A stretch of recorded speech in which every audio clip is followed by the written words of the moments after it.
Hi, today we are going to be discussing the 5 components of language, phonology, morphology, syntax, semantics, and pragmatics, and how those play an important part in our classrooms and for our young learners.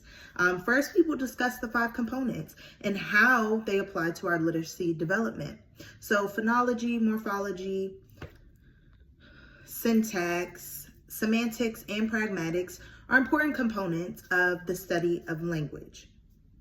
Teachers must understand these linguistic demands placed on our young students as they learn to read and to write. Here are some examples and ways that educators can incorporate these 5 components. So first, we will discuss the study of sounds in language known as phonology.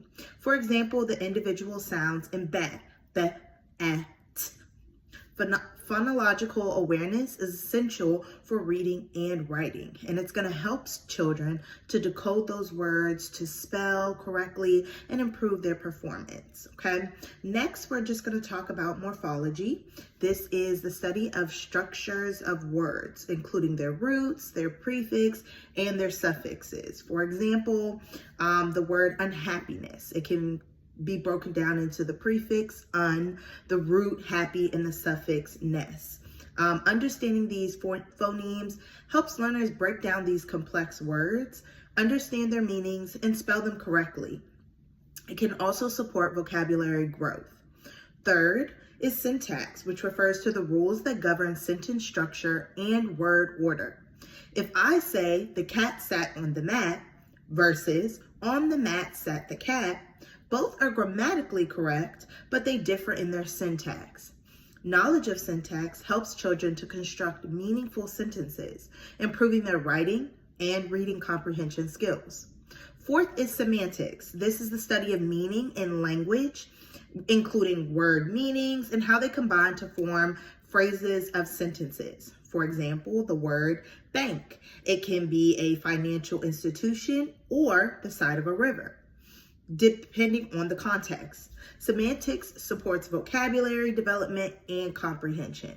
And finally, pragmatics, which involves the social rules and context that influence how language is used and interpreted. For instance, using please and thank you in your requests. Pragmatic knowledge helps students to understand how to use language appropriately in different contexts, which is important for interpreting tone, irony, and figurative language in their text, okay? Next, we're going to talk very briefly and discuss the importance of these components, specifically supporting our students with exceptionalities. Understanding these components of linguistics is crucial for supporting students with exceptionalities because it also allows educators to identify and to address specific language challenges these children may face. Students with learning disabilities or speech delays may struggle with phonemic awareness or word meanings in semantics, impacting their literacy development. By understanding how each component functions, teachers can adapt instruction to their students' individual needs, improving their reading, their writing, and their communication skills. Finally, we're going to discuss some strategies that you can use to support these students that may be struggling with these 5 linguistic components. First, to meet the needs of these students who may struggle with phonemic awareness specifically, educators must incorporate explicit and systematic phonics instruction, emphasizing the relationship between sounds and letters.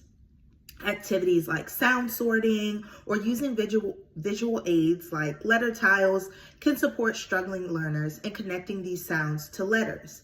On the other hand, explicit teaching of phonemes can support students who may struggle with vocabulary or decoding these words.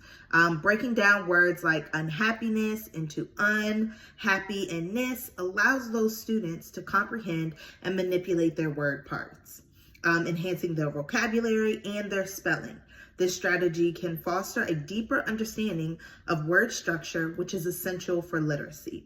Thank you so much for tuning in today for this video. I hope it was helpful. And until the next one, continue teaching your kids about all 5 of those components. Bye.